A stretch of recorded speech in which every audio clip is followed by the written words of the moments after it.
자, 오늘 들려드릴 이야기는요, 조선시대에 있었던 일인데 듣고 나시면 아이고 세상에 이런 아이가 다 있었나 하시게 될 겁니다. 어느 지방 고을에 아주 큰 부잣집이 있었더랬지요.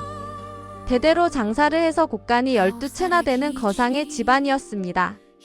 그런데 이 집의 주인이 갑자기 세상을 뜨고 말았습니다. 남은 가족이라곤 외동딸 하나. 겨우 9살짜리 어린 계집아이 뿐이었지요. 9살입니다, 여러분. 요즘으로 치면 초등학교 3학년. 이 9살 아이 앞에 어른들이 달려들었습니다. 재산을 빼앗으려고. 어린아이가 뭘 알겠냐고, 인형놀이나 하는 꼬마가 뭘 하겠냐고 비웃으면서. 그런데 여러분, 이 아이가 보통 내기가 아니었더랬지요. 이 9살 꼬마가 어른들의 음모를 낱낱이 꿰뚫고 몰래 증거를 모으고 강가에 고발해서 자기 재산을 되찾습니다. 9살이요. 그리고 이 아이가 숙부에게 한 마지막 말.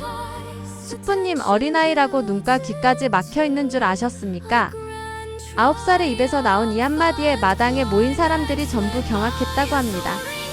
오늘 이 이야기 처음부터 끝까지 들려드리겠습니다. 절대 중간에 나가지 마세요. 이 아이가 얼마나 대단한 기질을 발휘하는지 여러분도 감탄하시게 될 테니까요. 자, 시작합니다. 전라도 어느 고을, 박부자대. 이 집이 얼마나 큰 부잣집이었느냐 하면요, 곡간이 12채, 쌀, 포목, 약재, 소금, 말린 해산물. 전라도에서 한양까지 장사길이 뻗어있는 대대로 내려온 거상 집안이었습니다. 요즘으로 치면 중견기업 정도 되겠지요. 부리는 일꾼만 해도 수십 명이었고 고을 언님도 박부자 앞에서는 함부로 하지 못했다고 합니다. 박부자. 이 사람은 장사꾼이면서도 의리가 있는 사람이었습니다. 흉년이 들면 쌀을 풀었고 가난한 사람에게는 외상을 탕감해 주었지요. 고을 사람들이 박부자만 있으면 이 동네는 굶어 죽을 일 없다고 할 정도였습니다. 하지만 이 박부자에게는 아픔이 있었습니다. 아내를 일찍 여의었고 자식이라곤 딸 하나뿐이었습니다. 딸 이름은 다니. 올해 9살. 여러분, 이 아이의 외모부터 말씀드리자면요, 작았습니다. 또래보다 한 뼘은 더 작았지요. 얼굴은 동그랗고 눈이 또랑또랑하고 볼이 사과처럼 밝았고 영락 없는 시골 꼬마였습니다. 하지만 이 아이에게는 남들이 모르는 비밀이 있었습니다. 박부자는 아들이 없었기에 딸에게 장사를 가르쳤습니다. 9살 꼬마한테요. 밤마다 사랑채에 다니를 앉혀놓고 주판을 튕기게 했습니다. 하나, 둘, 셋. 주판알이 달각달각 소리를 냈지요. 다니야, 쌀 10섬을 한 섬에 닷 양씩 팔면 몇 냥이냐? 10냥이요, 아버지. 그럼 운반비석량을 빼면 47냥이요. 9살이 이 셈을 머릿속으로 했습니다. 주판 없이도. 박부자는 딸에게 장부 읽는 법도 가르쳤습니다. 수입과 지출을 어떻게 적는지, 나리는 어디에 찍는지, 장부를 고치면 어디서 흔적이 나는지, 상단의 모든 장사 기밀을 9살 딸에게 전수한 겁니다. 다니야, 사람을 믿되 장부는 의심해라. 숫자는 거짓말을 안 하지만 사람은 숫자를 고치거든. 이 말이 나중에 얼마나 중요해지는지 여러분은 곧 아시게 됩니다. 그런데 하늘이 무심했지요. 박부자가 병으로 쓰러졌습니다. 급체라고도 하고 과로라고도 했습니다. 의원을 불러봤지만 소용이 없었습니다. 박부자는 자리에 누운 지 닷새 만에 세상을 떠났습니다. 마지막 순간 다니의 손을 꼭 잡고 말했습니다. 다니야, 곡간 열쇠 내가 지켜라. 숙부를 조심해라. 그리고 눈을 감았습니다. 9살 다니. 아버지의 손이 차가워지는 걸 느끼며 울음을 삼켰습니다. 울고 싶었지만 울지 않았습니다. 아버지가 마지막으로 한 말이 울지 마라가 아니라 곡간 열쇠를 지켜라였으니까요. 이 9살 아이는 아버지의 장례도 치르기 전에 곡간 열쇠 12개를 치마 속에 숨겼습니다. 그리고 숙부가 왔습니다. 박부자의 동생. 이름은 박만석. 여러분, 이 사람이 어떤 자였느냐 하면요, 형이 장사로 큰 돈을 벌 때 이 사람은 도박과 술에 빠져 재산을 탕진한 사람이었습니다. 형에게 빌부터 살았지요. 형님, 좀만 빌려주시오. 이 말을 입에 달고 살던 자였습니다. 박부자는 살아있을 때 동생을 멀리했습니다. 내놓은 돈을 쥐어주면 전부 노름판에 갖다 바치지 않느냐. 내 돈은 한 푼도 줄 수 없다. 그 형이 죽었습니다. 그리고 남은 것은 곡간 12채에 가득한 재산과 9살짜리 조카 하나. 박만석의 눈이 빛났습니다. 탐욕의 빛이었지요. 형님이 돌아가셨으니 이 재산은 이제 내 것이야. 9살 어린 것이 뭘 알겠어. 입만 잘 들이대면 된다. 박만석은 장례도 끝나기 전에 움직이기 시작했습니다. 첫 번째로 한 일. 단이를 혼인시킨 것입니다. 여러분 9살을요? 네, 9살을 혼인시켰습니다. 조선시대에는 조혼이 있었더랬지요. 어린 나이에 혼인을 시키는 풍습. 흔하진 않았지만 불가능한 일도 아니었습니다. 박만석이 왜 단이를 서둘러 혼인시켰느냐면 이유가 있었습니다. 단이에게 남편을 들이면 재산 관리는 자연스럽게 어른인 숙부가 맡게 됩니다. 9살 신부와 17살 신랑이 뭘 하겠습니까? 결국 어른인 숙부가 내가 대신 관리해주지라고 나서면 되는 거지요. 박만석이 골라온 신랑감. 진수. 17살. 몰락한 양반가의 아들이었습니다. 집안이 기울어 먹고 살기도 힘든 처지. 양반이라는 체면만 남은 집안이었지요. 박만석은 진수네 집안에 돈을 쥐어주며 말했습니다. 당신네 아들을 우리 집 사위로 보내시오. 먹여 살릴 테니. 몰락한 양반가에서는 거절할 이유가 없었습니다. 그렇게 혼례가 치러졌습니다. 9살 신부와 17살 신랑. 진수가 단이를 처음 본 순간 이 청년의 마음이 어땠겠습니까? 이게 혼례인가 아이 돌보기인가? 진수는 자괴감에 빠졌습니다. 양반가 자제로서의 자존심이 바닥에 떨어졌지요. 가난해서 돈에 팔려온 것이나 마찬가지였으니까요. 하지만 단이의 얼굴을 보는 순간 진수의 마음에 무언가가 꿈틀거렸습니다. 9살 아이의 눈. 그 눈에는 아이답지 않은 것이 담겨 있었습니다. 슬픔이 아니었습니다. 두려움도 아니었습니다. 결의. 이 아이의 눈에는 이를 악물고 무언가를 지키겠다는 결의가 있었습니다. 진수는 그 눈을 보고 차마 외면하지 못했습니다. 이 아이. 보통 아이가 아닌 것 같다. 여러분, 이 직감이 맞았습니다. 9살 단이는 보통 아이가 아니었습니다. 이 아이가 숙부 앞에서 어떤 연기를 펼치고 어떻게 어른들을 속이고 최종적으로 어떻게 재산을 되찾는지. 지금부터가 진짜 이야기입니다. 여러분, 지금부터가 이 아이의 진짜 무서운 점입니다. 잘 들어주세요. 박부자가 세상을 뜬 뒤 숙부 박만석은 본격적으로 재산을 삼키기 시작했습니다. 먼저 곡간 열쇠를 요구했지요. 단이야, 곡간 열쇠를 숙부에게 다오. 어린 것이 열쇠를 가지고 있으면 잃어버린다. 숙부가 맡아줄 테니. 단이가 어떻게 했을 것 같으십니까? 순순히 열쇠를 내줬습니다. 여러분 놀라셨지요? 아까 아버지의 유언이 곡간 열쇠를 지켜라였는데 바로 내줬다니. 하지만 이게 단이의 첫 번째 수였습니다. 단이는 열쇠를 내주면서 일부러 이렇게 행동했습니다. 숙부님, 이거 무거워요. 단이 가지고 놀 장난감도 아닌데 뭐하러 들고 있어요? 깔깔거리며 열쇠를 던져주듯 건넸습니다. 영락없는 철부지 행세. 박만석은 안도했습니다. 역시 9살은 9살이야. 아무것도 모르는 꼬마지. 그리고 이날부터 단이의 연기가 시작되었습니다. 단이는 매일 숙부 앞에서 철부지 행세를 했습니다. 마당에 앉아 흙장난을 했습니다. 흙으로 떡을 만들고 흙을 반죽해서 인형을 만들고. 숙부님, 이거 드세요. 단이가 만든 떡이에요 하면서 흙덩이를 내밀었습니다. 인형 놀이도 했습니다. 헝겊 인형 2개를 데리고 다니면서 혼자 대화를 했습니다. 공주님, 오늘 뭐 하실 거예요? 나는 놀 거야. 이런 식으로. 일꾼들 앞에서도 마찬가지였습니다. 곡간 앞을 지나가면서도 쳐다보지 않았고 장부가 놓인 사랑채에도 들어가지 않았습니다. 그냥 아이들이 그러듯 뛰어놀기만 했지요. 박만석은 점점 안심하기 시작했습니다. 저 꼬마가 뭘 알겠어. 흙장난이나 하는 것이 아비를 닮지 못해도 한참 닮지 못했군. 하인들도 수군거렸습니다. 아씨가 저러니 이 집이 어찌 됐고. 대감댁 살림이 숙부 나리 손에 넘어가는 건 시간 문제겠지. 모두가 다니를 아무것도 모르는 철부지 꼬마로 여겼습니다. 바로 그것이 다니가 원한 것이었습니다. 여러분, 9살이 이런 계산을 했습니다. 숙부님이 나를 얕보게 만들어야 해. 내가 똑똑한 걸 알면 경계할 테니까. 손자병법에 나오는 말이 있지요. 능이시지 불능. 능력이 있으되 없는 것처럼 보이라. 이 병법을 9살 꼬마가 실행하고 있었던 겁니다. 낮에는 흙장난을 치는 철부지. 하지만 밤이 되면 이 아이는 완전히 다른 사람이 되었습니다. 촛불 하나 켜놓은 어두운 방에서 다니는 남편 진수에게 속삭였습니다. 서방님.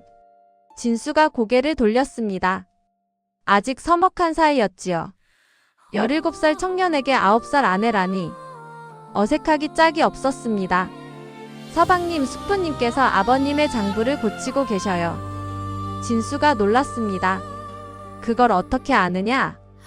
다니가 주판을 꺼냈습니다. 작은 손으로 주판알을 달각달각 튕기며 말했습니다. 오늘 낮에 숙부님이 사랑채에서 장부를 펴놓고 뭔가를 적고 있었어요. 제가 흙장난을 하는 척 창 아래에서 들었거든요. 숙부님이 김서방한테 쌀 300섬을 200섬으로 고쳐 적어라고 했어요. 진수가 물었습니다. 그래서 쌀 300섬이 장부에 200섬으로 적히면 나머지 100섬은 숙부님이 빼돌리는 거예요.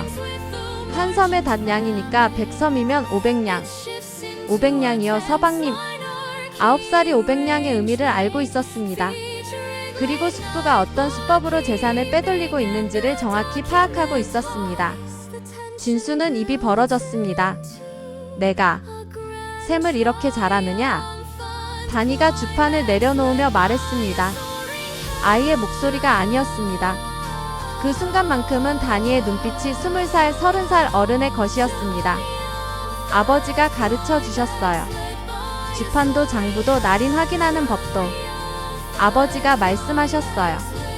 다니야, 사람을 믿되 장부는 의심해라. 숫자는 거짓말을 안 하지만 사람은 숫자를 고치거든. 진수는 등골이 서늘해지는 것을 느꼈습니다. 이 아이 9살. 흙장난을 치고 인형놀이를 하고 깔깔대며 웃는 이 아이가 밤이 되면 주판을 튕기며 숙부의 횡령을 추적하고 있었습니다. 진수가 물었습니다. 그럼 내가 낮에 바보처럼 구는 것은? 다니가 고개를 끄덕였습니다. 숙부님이 저를 얕보게 해야 해요. 제가 똑똑한 걸 알면 더 나쁜 짓을 하실 테니까. 지금은 참아야 해요. 9살의 입에서 참아야 해요라는 말이 나왔습니다. 여러분, 이 아이가 얼마나 단단한지 느껴지십니까? 진수는 그 순간 결심했습니다. 이 아이를 지켜야 한다. 이 아이가 원하는 것을 이룰 수 있도록 내가 도와야 한다. 17살 청년이 9살 아이의 조력자가 되기로 맹세한 것입니다. 여러분, 보통은 어른이 아이를 지키지요.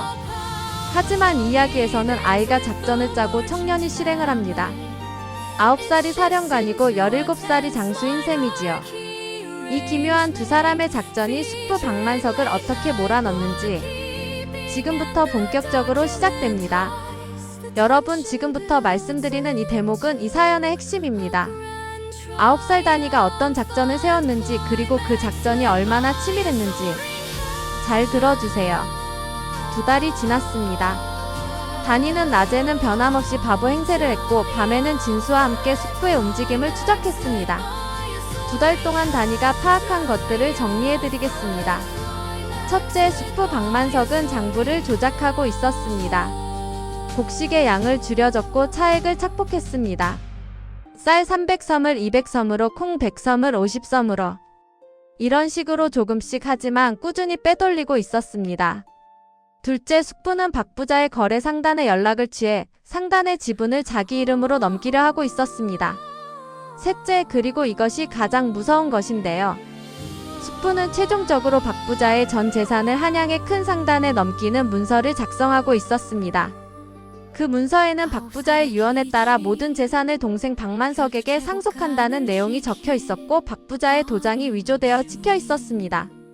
이 문서만 완성되면 박 부자 댁의 모든 재산은 합법적으로 숙부의 것이 됩니다. 9살 다니에게는 한 푼도 남지 않게 되는 거지요. 다니는 이 모든 것을 알고 있었습니다. 끝장난을 하는 척 창문 아래에서 엿듣고 인형놀이를 하는 척 사랑채 주변을 돌아다니며 하인들의 수군거림을 귀담아 듣고 2달 동안 이 아이가 모은 정보는 어른도 놀랄 만큼 정확하고 체계적이었습니다. 다니가 밤에 진수에게 말했습니다. 서방님, 이대로 두면 안 돼요. 숙부님이 위조 문서를 완성하면 다 끝이에요. 진수가 물었습니다. 어떻게 해야 하느냐? 다니의 눈이 반짝였습니다.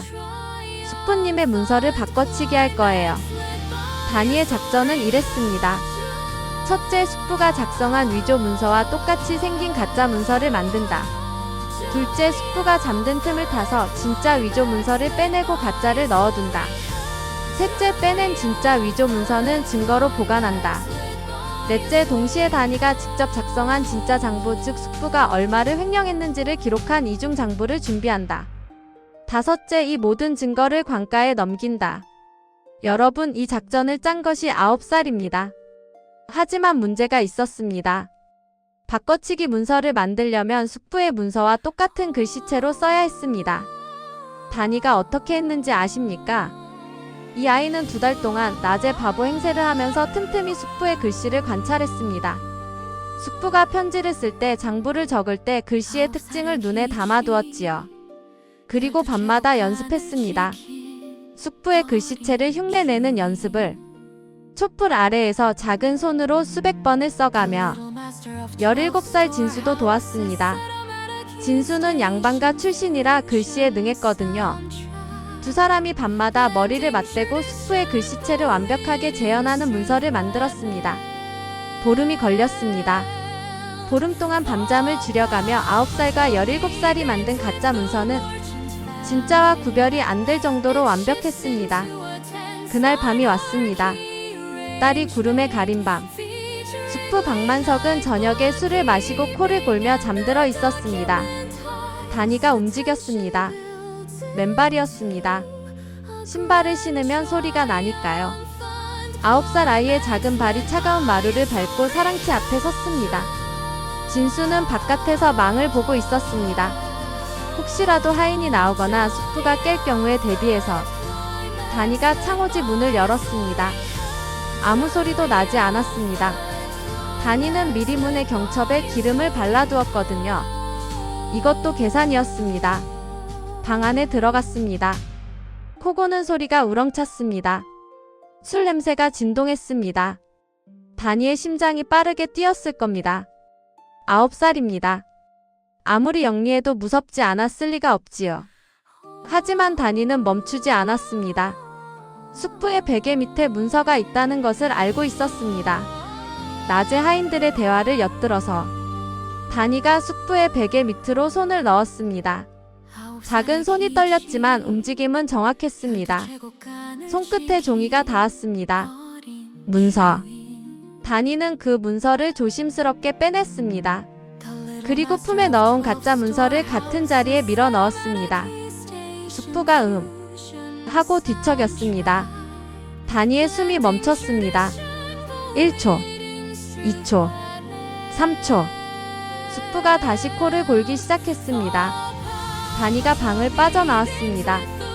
문을 닫고 마루를 건너 진수가 기다리는 곳으로 달려갔습니다.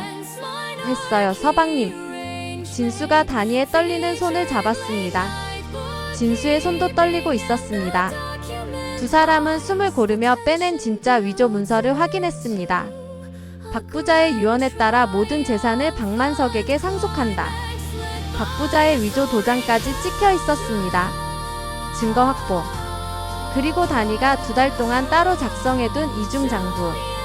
숙부가 얼마를 빼돌렸는지 날짜별로 정리한 기록. 쌀 몇 선, 콩 몇 선, 포묵 몇 필. 오차 하나 없이 정확한 기록이었습니다. 그런데 여러분, 일이 순탄하게만 흘러가면 이야기가 안 되겠지요. 다음날 아침, 숙부 박만석이 잠에서 깨어 문서를 확인했습니다.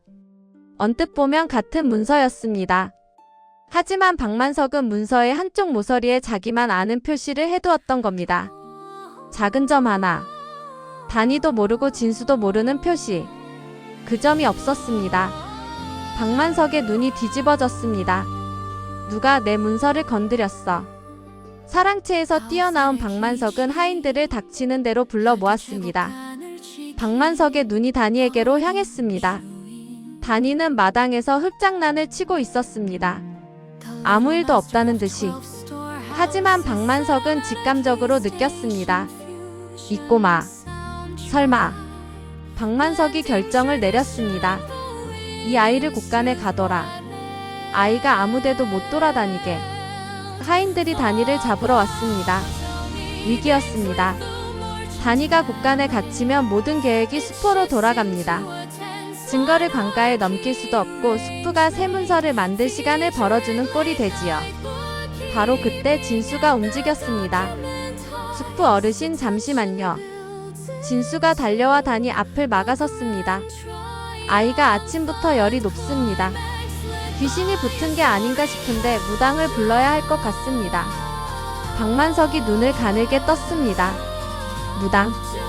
예, 마을에 용한 무당이 있다고 들었습니다. 아이가 이러다 큰일이라도 나면 고을에 소문이 날 것 아닙니까? 박부자댁 외동딸이 아프다는 소문이 나면 숙부 어르신께서도 곤란하시지 않겠습니까? 여러분, 진수가 왜 이런 말을 했는지 아시겠지요? 무당을 부른다는 것은 마을 사람들을 집안으로 불러들인다는 뜻이었습니다. 구슬하면 동네 사람들이 구경하러 몰려오지요. 사람이 많으면 숙부도 함부로 하지 못합니다. 박만석은 이를 갈았지만 진수의 말이 맞았습니다. 아이가 죽기라도 하면 자기가 곤란해질 테니까요. 좋다. 무당을 불러라. 하지만 내일까지만이다. 시간을 벌었습니다. 하루. 여러분, 이 하루 안에 다니와 진수가 해야 할 일이 있었습니다. 증거를 관가에 넘기는 것. 이것을 어떻게 해냈는지 다음 장면에서 들려드리겠습니다. 무당이 왔습니다. 꽹과리를 치고 방울을 흔들고 푸닥거리를 하고 동네 사람들이 구경하러 몰려왔습니다. 박부자댁에 무당이 왔다니 구경거리가 아닙니까? 마당이 사람들로 북적였습니다. 이 혼란 속에서 진수가 움직였습니다. 진수는 사람들 틈에 섞여 뒷문으로 빠져나갔습니다. 품에는 두 가지를 안고 있었습니다. 숙부의 위조 문서와 다니가 작성한 이중장부. 진수는 달렸습니다. 관아까지 심리.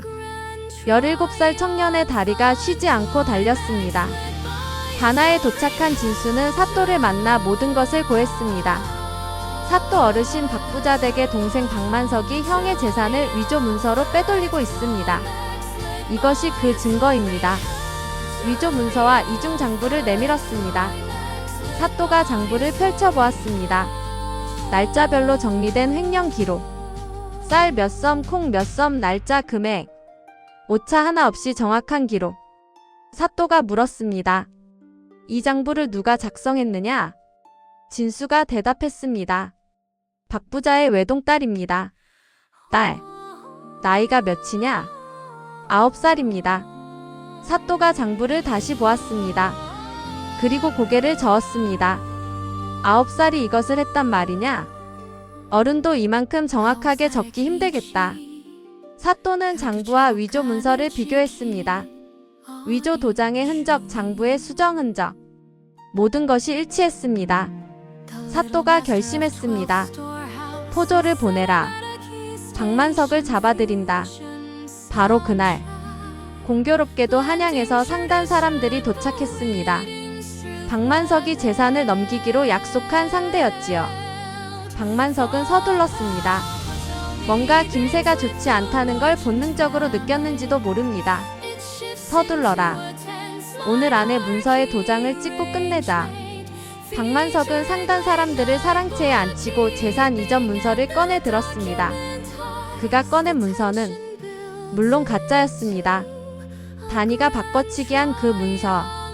박만석이 문서를 상단 대표에게 내밀며 말했습니다.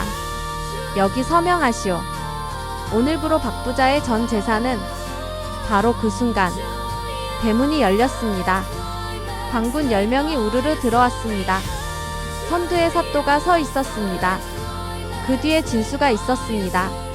마당에 있던 동네 사람들이 웅성거리기 시작했습니다. 사또 어르신이 왜 여기를? 박만석의 얼굴이 하얗게 질렸습니다.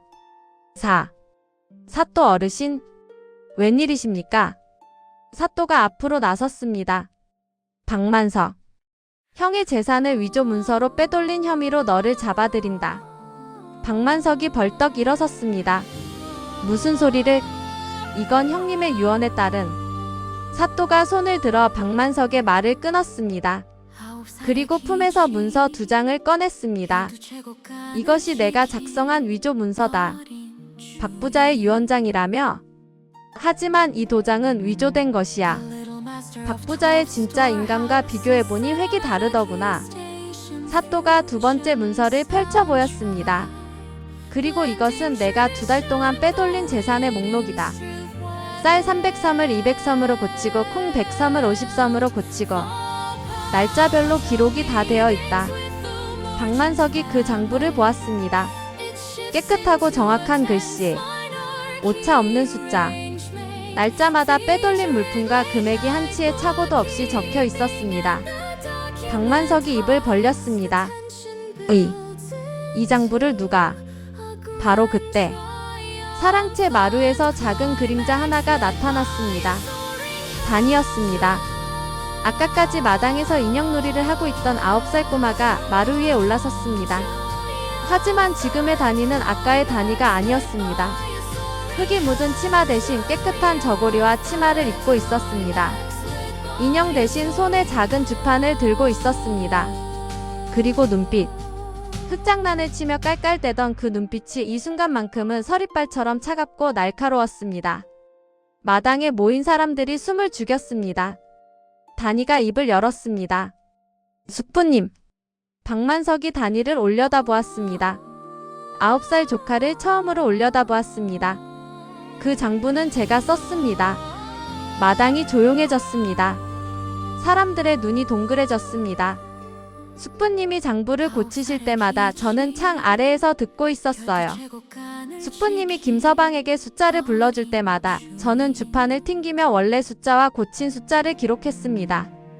다니의 목소리가 마당에 울렸습니다. 9살의 목소리가 이렇게 단단할 수 있다는 것이 사람들을 경악하게 만들었습니다. 숙부님, 제가 매일 흙장난을 하고 인형놀이를 한 건요. 숙부님께서 저를 바보로 보시게 하려고 그런 겁니다. 숙부님이 저를 얕보셔야 방심하시고 증거를 남기실 테니까요. 박만석의 무릎이 풀렸습니다. 다니가 마지막으로 말했습니다. 이 대사. 이 한마디가 이 이야기의 하이라이트입니다.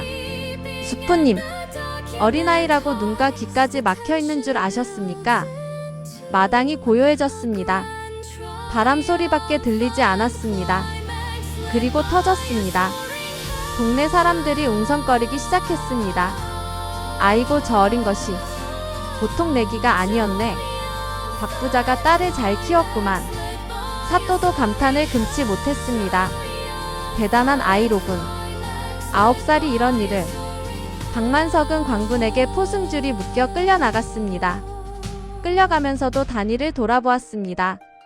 2달 동안 바보인 줄 알았던 9살 조카가 자기보다 10수 앞을 내다보고 있었다는 사실에 경악하고 있었습니다. 다니는 마루에서 내려와 곡간 열쇠 꾸러미를 들었습니다. 숙부에게 넘겨주었던 그 열쇠를 다시 자기 손에 쥔 것이지요. 작은 손에 열쇠 12개가 달랑달랑 매달려 있었습니다. 9살 꼬마 안주인이 자기 집을 되찾은 순간이었습니다. 여러분, 이 이야기가 여기서 끝나면 통쾌하기만 한 이야기겠지요. 하지만 이 아이의 진짜 이야기는 세월이 흐른 뒤에 완성됩니다. 숙부가 잡혀간 뒤 박부자 댁은 다시 평화를 되찾았습니다. 다니는 곡간 열쇠를 되찾고 하인들을 다시 정리하고 아버지가 남긴 장사를 이어나가기 시작했습니다. 9살이요. 물론 혼자 한 것은 아닙니다. 아버지의 오랜 수하인 김대방이 실무를 도왔고 고을의 어른들이 힘을 보태주었습니다. 하지만 중요한 결정은 다니가 내렸습니다. 어떤 물건을 사고 어떤 장사를 하고 누구와 거래할지. 주판을 튕기는 작은 손이 곡간 12채를 관리했습니다. 그리고 진수. 17살 진수는 다니와의 약속을 지켰습니다. 다니를 도운 뒤 진수는 학문에 매진하기 시작했습니다. 다니가 진수에게 말했습니다. 서방님, 공부하세요. 장사는 제가 할게요. 서방님은 과거에 급제하셔야 해요. 진수가 머뭇거렸습니다. 하지만 과거 준비에는 돈이. 다니가 곳간 열쇠를 흔들며 웃었습니다. 걱정 마세요. 제가 벌어놓을 테니까. 여러분 9살이 17살에게 내가 벌어놓을 테니 공부하라고 한 겁니다. 보통 반대 아닙니까? 하지만 이 두 사람의 관계는 처음부터 보통이 아니었지요. 세월이 흘렀습니다. 10년. 진수는 27살이 되었습니다. 10년 동안 학문에 매진했고 마침내 과거에 급제했습니다. 그것도 장원급제. 장원급제한 진수에게 임금이 내린 벼슬은 암행어사. 여러분 몰락한 양반가의 아들이 장원급제를 해서 암행어사가 되었습니다. 그 뒤에는 9살 때부터 장사를 해서 학비를 벌어준 아내가 있었지요. 진수는 암행어사가 되어 전국을 돌아다니며 탐관오리를 처벌했습니다. 그가 가장 먼저 한 일이 뭐였을 것 같으십니까? 10년 전 9살 아이의 재산을 빼앗으려 했던 숙부 같은 자들, 약한 사람의 것을 빼앗는 자들을 찾아내 벌을 주는 일이었습니다. 그리고 다니는 19살이 되었습니다. 아버지의 작은 상단은 10년 사이에 전라도 최대의 상단으로 성장했습니다. 쌀, 포목, 약재, 해산물, 전라도에서 한양까지, 한양에서 의주까지. 다니의 상단은 조선 팔도의 이름을 떨쳤습니다. 사람들은 다니를 여상단주라고 불렀습니다. 조선에서 여자가 상단을 이끄는 것은 전례가 없는 일이었지요. 처음에는 비웃는 사람들이 많았지만 다니의 장사 실력 앞에서는 누구도 할 말이 없었습니다. 9살에 주판을 튕기던 그 작은 손이 19의 조선 최대 상단의 장부를 넘기고 있었습니다. 어느 봄날, 진수가 암행어사 순행을 마치고 전라도에 돌아왔습니다. 다니의 상단 뒤편에는 작은 정원이 있었는데 아버지 박부자가 심어놓은 매화나무가 있었습니다. 봄이면 하얀 꽃이 피어 달콤한 향기가 온 정원에 가득했지요. 진수와 다니가 매화 아래를 나란히 걸었습니다. 27살의 암행어사와 19살의 여상단주. 진수가 매화를 올려다보며 말했습니다. 10년 전 9살 꼬마가 밤마다 주판을 튕기던 게 엊그제 같은데. 다니가 웃었습니다. 9살 때의 그 또랑또랑한 눈은 여전했지만 이제는 그 눈의 깊이가 더해져 있었습니다. 서방님이 망을 봐주셔서 제가 무사히 문서를 바꿔칠 수 있었잖아요.